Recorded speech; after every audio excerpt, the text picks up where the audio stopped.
প্রতীকী প্রতিবাদ হিসাবে 500 টাকা এই ব্যয় থেকে হ্রাস করা হোক। ধন্যবাদ মাননীয় স্পিকার। মোহাম্মদ নাজিবুর রহমান, পাবনা 1, আপনার সময় 3 মিনিট। আগে প্রস্তাবটি পাঠ করুন। ধন্যবাদ মাননীয় স্পিকার। আলহামদুলিল্লাহ, সাল্লাতু ওয়াসসালামু আলা রাসূলিল্লাহ। মাননীয় স্পিকার, আমি মোহাম্মদ নাজিবুর রহমান, সংসদ সদস্য পাবনা 1, প্রস্তাব করছি যে পরিকল্পনা বিভাগ বিষয়ে আলোচনা উত্থাপন কল্পে হিসাবের খাত 114 পরিকল্পনা বিভাগ শিরোনামাধীন 11 নং দাবি হইতে 500 টাকা প্রতীকী হ্রাস করা হোক। মাননীয় স্পিকার, দুনিয়ার সবচেয়ে ক্ষমতাসীন ব্যক্তি, ক্ষমতার অধিকারী ব্যক্তি নাকি আমেরিকার প্রেসিডেন্ট।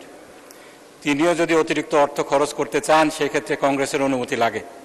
সম্প্রতি ইরানের কেন্দ্রিক খরচের বিষয়ে তাকে কংগ্রেস ভোট দিয়ে বিল এনে তার খরচের যে বিষয়টা, অতিরিক্ত খরচের যে বিষয়টা ছিল, সেটাকে হ্রাস করেছে।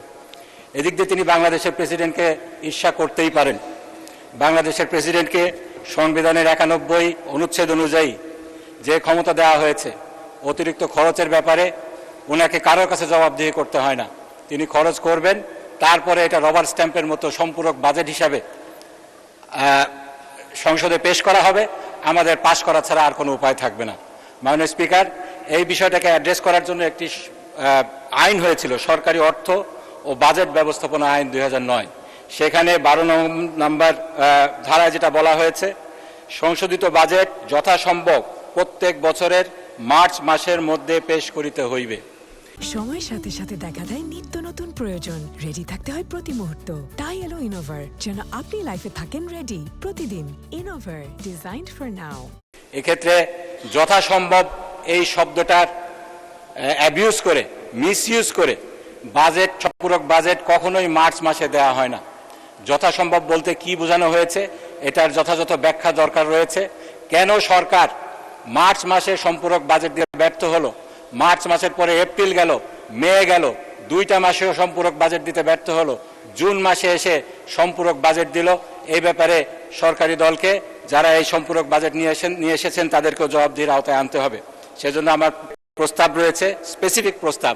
সেটা হলো, এই সংবিধানের 91 অনুচ্ছেদে রাষ্ট্রপতির নামে সরকারকে যেভাবে করে দেওয়া হয়েছে, ক্ষমতা দেওয়া হয়েছে, যথেচ্ছা খরচ করার পরে বাজেটটা সংসদের সম্পূরক বাজেট হিসাবে নিয়ে আসার, এটাকে সংশোধন করতে হবে, সংস্কার করতে হবে।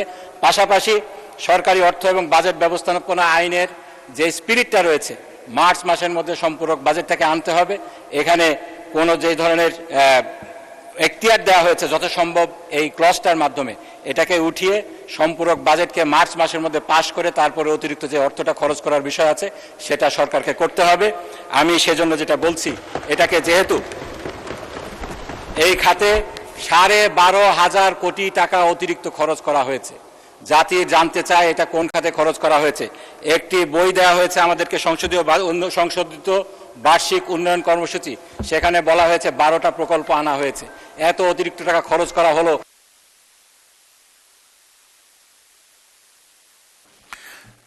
1 মিনিটে কনক্লুড করুন।